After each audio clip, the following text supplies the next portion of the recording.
Assalamualaikum warahmatullahi wabarakatuh. Gimana nih kabarnya teman-teman semua? Semoga semuanya dalam keadaan yang baik-baik aja ya. Sebelumnya izinkan saya memperkenalkan diri terlebih dahulu.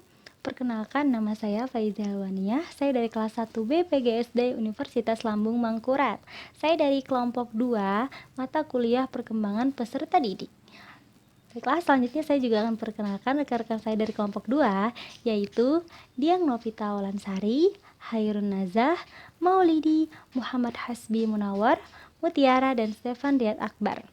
Ya, kami di sini akan presentasikan tentang pertumbuhan fisik anak usia dini, anak usia sekolah dasar, dan anak usia remaja.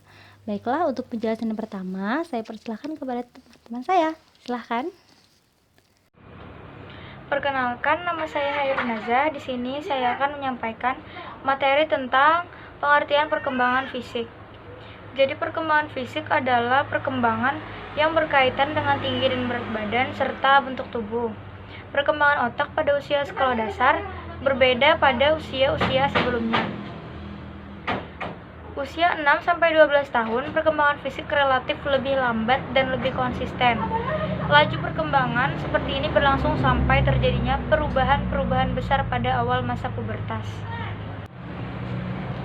Menurut Sheldon, dalam Harlock 1980, mengemukakan ada 3 kemungkinan bentuk primer tubuh siswa sekolah dasar.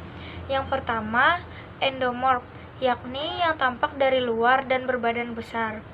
Dan yang kedua adalah mesomorph, yakni yang kelihatan kokoh, kuat, dan kekar.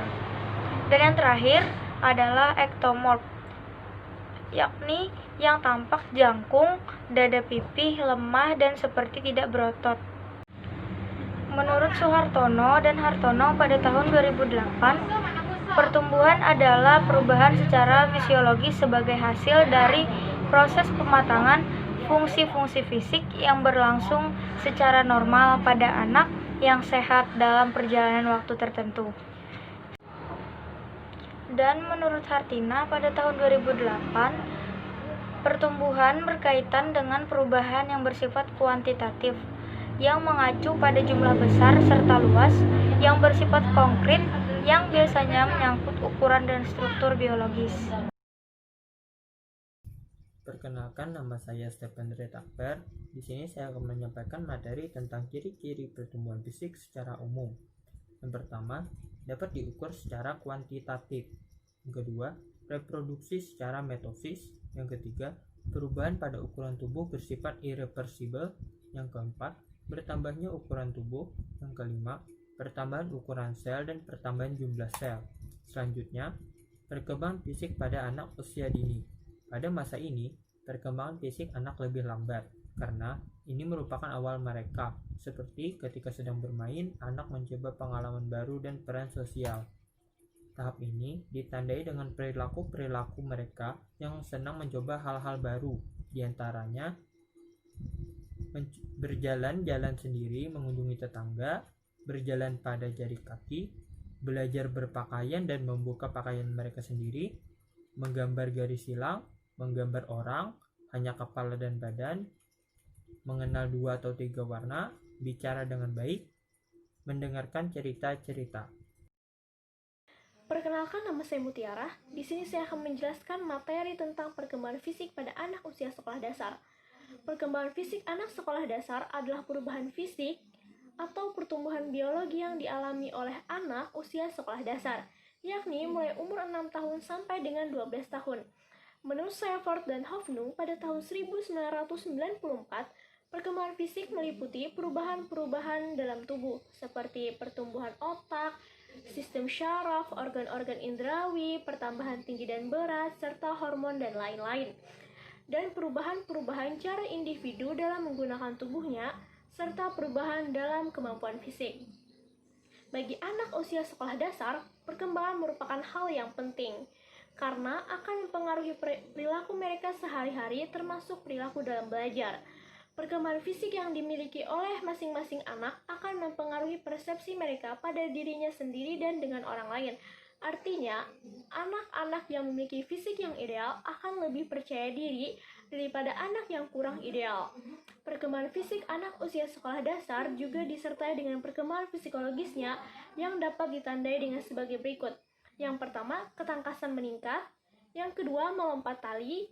Yang ketiga, bermain sepeda. Yang keempat, menguraikan objek-objek dengan gambar. Yang kelima, mengetahui kanan dan kiri. Yang keenam, memperlihatkan tantrum. Dan yang terakhir, ketujuh, mungkin menentang dan tidak sopan. Assalamualaikum warahmatullahi wabarakatuh. Saya Diang Novita Wulansari sebagai narasumber akan menjelaskan perkembangan fisik pada remaja. Jadi perkembangan fisik pada remaja itu adalah masa remaja yang berlangsung pada usia kurang lebih 13-15 tahun. Sebagai masa-masa remaja awal 16 sampai kira-kira 18 tahun. Yang merupakan masa remaja akhir yang mempunyai ciri-ciri sebagai berikut. Masa remaja merupakan periode yang penting. Masa remaja merupakan sebagai periode peralihan. Masa remaja merupakan masa bermasalah. Masa remaja merupakan masa mencari identitas, dan masa remaja sebagai ambang masa dewasa. Terima kasih. Ini adalah karakteristik anak pada usia dini. Gimana sih karakteristik anak pada usia ini? Pada usia ini, anak-anak memiliki kekhasan dalam bertingkah laku. Tubuh mereka juga masih mungil-mungil dan lucu-lucu, yang seringkali membuat orang dewasa merasa senang, gemas, dan bahagia saat bersama mereka. Namun, orang dewasa juga kadang merasakan kesal dengan mereka, karena tingkah laku mereka yang berlebih-lebihan. Namun, tahukah kalian, aktivitas dan tingkah laku mereka yang berlebih-lebihan itu sebenarnya wajar dan fitrah pada usia ini. Karena dengan mereka seperti itu, mereka dapat membentuk kepribadian mereka suatu saat nanti. Nah, pada usia ini mereka juga belum mengerti antara benar dan salah, bermanfaat atau tidak, berbahaya atau tidak. Mereka hanya akan melakukan sesuatu yang menurut mereka menarik dan mereka tertarik dengan hal itu. Namun disinilah orang tua berperan penting dalam membimbing dan mengarahkan mereka. Nah, mereka juga memiliki karakteristik seperti berikut. Yang pertama adalah unik. Mereka memiliki bawaan yang berbeda-beda, memiliki minat yang berbeda-beda, dan latar belakang yang berbeda-beda, sehingga bisa dikatakan setiap anak pada usia ini memiliki keunikannya masing-masing. Yang kedua adalah egosentris. Mereka cenderung egois atau mau menang sendiri, dan mereka hanya akan melihat pada satu sudut pandang tanpa memandang sudut pandang yang lainnya.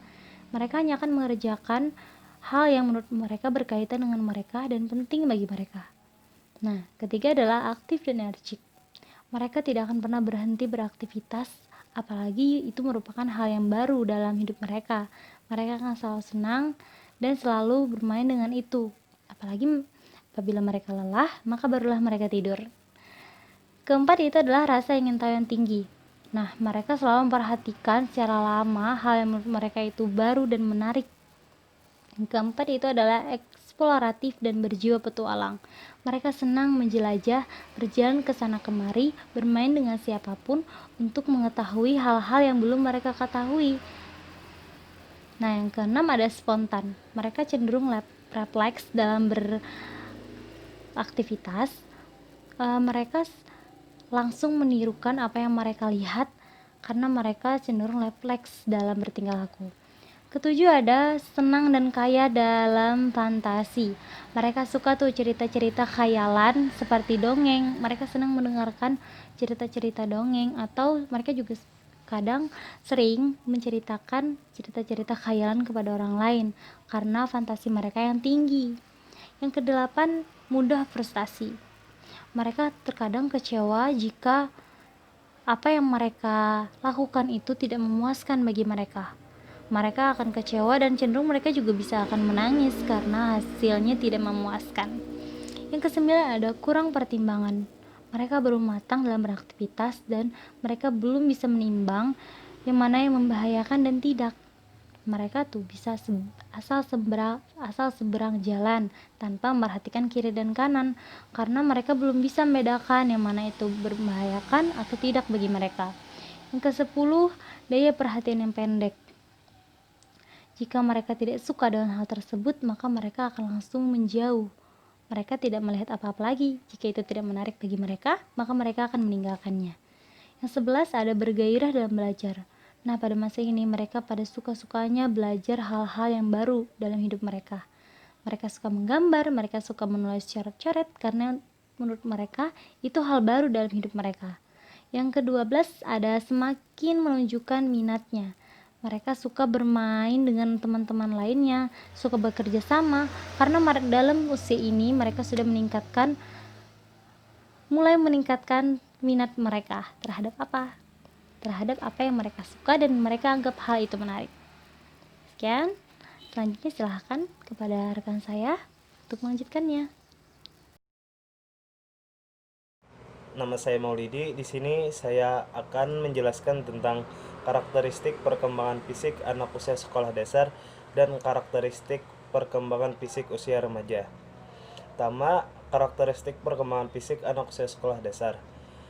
Lebih disarankan difokuskan pada tinggi dan berat badan, proporsi tubuh, dan otak. Berikutnya adalah karakteristik perkembangan fisik usia remaja, seperti pertumbuhan fisik, kemampuan berpikir, identitas, hubungan dengan orang tua, dan hubungan dengan teman sebayanya. Berikutnya akan disampaikan untuk materi berikutnya. Terima kasih. Assalamualaikum warahmatullahi wabarakatuh. Perkenalkan, nama saya Muhammad Hasibi Munawar. Kali ini saya ingin menyampaikan materi tentang faktor-faktor apa saja sih yang mempengaruhi pertumbuhan dan perkembangan fisik secara umum pada anak usia dini, anak SD, dan remaja. Yang pertama, faktor dasar pertumbuhan. Faktor-faktor yang mempengaruhi pertumbuhan terdiri dari dua, yaitu faktor internal dan faktor eksternal. Faktor internal adalah faktor genetik atau keturunan. Jadi faktor internal ini tergantung kepada orang tua peserta didik tersebut. Apakah orang tuanya pada waktu muda pertumbuhannya sangat cepat? Pertumbuhan ini dalam artian seperti bertambahnya ukuran tubuh, apakah tinggi atau massa. Yang kedua, faktor eksternal adalah pola makan peserta didik, aktivitas yang dilakukan, vitamin atau suplemen yang dimakan. Jadi faktor eksternal juga mempengaruhi pertumbuhan fisik pada anak. Jadi apakah makanan yang dikonsumsi peserta didik ini bergizi atau tidak yang mendukung proses pertumbuhan fisik, seperti meminum susu kayak gitu. Dan aktivitas yang dilakukan, apakah anak ini melakukan aktivitas di luar rumah seperti olahraga. Jadi olahraga ini sangat mempengaruhi pertumbuhan fisik, seperti olahraga badminton, futsal, basket, dan lain-lain. Nah, jadi faktor eksternal juga mempengaruhi pertumbuhan fisik kepada peserta didik. Nah, dan ditunjang dengan vitamin atau suplemen, seperti suplemen peninggi badan. Nah, gitu. Yang kedua, faktor-faktor dasar perkembangan. Faktor-faktor yang mempengaruhi perkembangan terdiri dari dua, yaitu faktor internal dan faktor eksternal. Faktor internal adalah faktor keturunan, bakat yang dimiliki dan proses pematangan fungsi kognitif. Faktor eksternal adalah lingkungan sekitarnya dan proses belajar peserta didik. Jadi faktor eksternal adalah lingkungan peserta didik ini bermain dan belajar. Jadi faktor ini juga mempengaruhi perkembangan pada peserta didik. Menurut ahli psikolog, perkembangan kehidupan pribadi seseorang dipengaruhi oleh faktor keturunan atau pembawa dan faktor lingkungan atau pengalaman. Itu dia tadi penjelasan materi dari kelompok kami. Sebelum saya menutup video ini, saya akan bacakan kesimpulan dari keseluruhan materi yang kami jelaskan. Itu adalah pertumbuhan adalah suatu proses perubahan secara psikologis dari proses kematangan secara normal dalam perubahan fisik maupun psikisnya, seperti bertambahnya berat badan dan bertambahnya tinggi badan.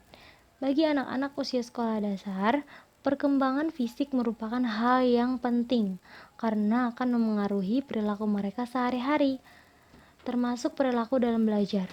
Perkembangan fisik yang dimiliki oleh masing-masing anak akan memengaruhi persepsi mereka pada dirinya sendiri dan orang lain. Faktor-faktor yang mengaruhi pertumbuhan terdiri dari dua faktor. Yang pertama, faktor eksternal, dan yang kedua, faktor eksternal. Faktor internal disebabkan oleh genetik atau keturunan, dan faktor eksternal disebabkan oleh pola makan, aktivitas, vitamin atau suplemen, dan lingkungan di sekitar mereka. Sekian dari kami, semoga bisa dipahami dan bermanfaat bagi semuanya. Saya mewakili teman-teman saya dari kelompok 2 memohon maaf jika ada salah-salah kata. Terima kasih atas perhatiannya. Saya tutup. Assalamualaikum warahmatullahi wabarakatuh. Dah.